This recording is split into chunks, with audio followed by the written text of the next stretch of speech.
Brilliance Audio presents The Love We Left Behind by Katherine Slee, performed by Elizabeth Nolden. Do you ever get the feeling, I say, that you've woken up in someone else's life?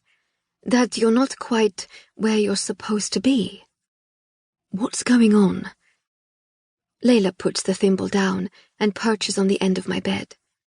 I let out a sigh, trying not to think of the reason I started collecting all these random things in the first place. I can't do it, I say, as I take a long sip of coffee and stare at my reflection. Suddenly, I'm struck with the strangest sense of time slowing down, then spinning around and flinging me back in time, back to an attic room in Oxford, where two girls were getting ready to go out, completely unaware of what was about to happen. Do what? Marry Hector. Not this again, she says. Yes, you could get hurt, but you could also end up living happily ever after. There are no such things as fairy tales.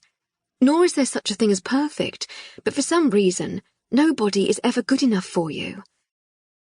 There is a distinct undertone of disapproval in her voice, one that I know has more to do with her past relationships than me and Hector. Surely it's better to walk away now, I ask, taking another sip of my coffee and wincing as the heat hits the back of my throat. If you do, it will destroy him. Walking away is so much easier than admitting life hasn't quite worked out the way I thought it would. On the surface, all the boxes are ticked. Rewarding job, financially secure, gorgeous fiancé with an adoring, stable family. But it's still not enough. Layla, I say, as I put my mug down and turn to face her, there's something I need to tell you. Something I should have told her years ago, perhaps back when we first met. But secrets are so easy to keep when you think they're protecting you from harm. And for a while they did. But now I need to be honest about the real reason I left Oxford and everyone in it behind. I think you need to talk to Hector, not me. Except I don't want to talk to Hector. Because if I do, then I would have to tell him everything, not just the bits about my life I filtered and polished to look their very best. I go across to the window, looking at my collection one by one before putting the thimble back in place.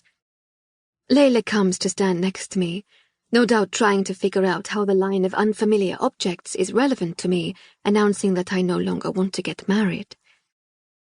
All of these things are linked to a specific moment in my life that made me stop and think. What's this really about, Erika? Layla asks, as she picks up a tiny silver key, then puts it down next to a hand-painted turtle. There were 3 of us back then. I reach into the tapestry bag, take out a crumpled Polaroid, and hand it to her. Layla peers at the faces, bright with youth and possibility, only one of which she knows.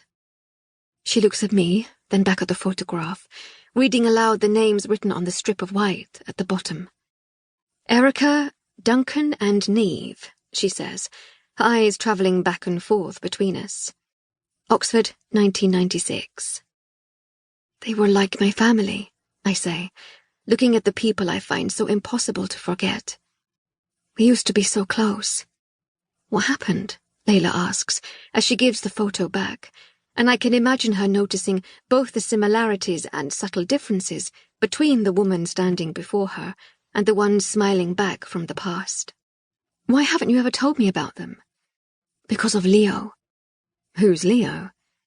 For 15 years I've wondered if I should have chosen differently, I say with a glance at the watch wrapped around my wrist. It feels like time is running away from me, too quick to catch on to. As if stumbling across Leo was only the beginning of something more.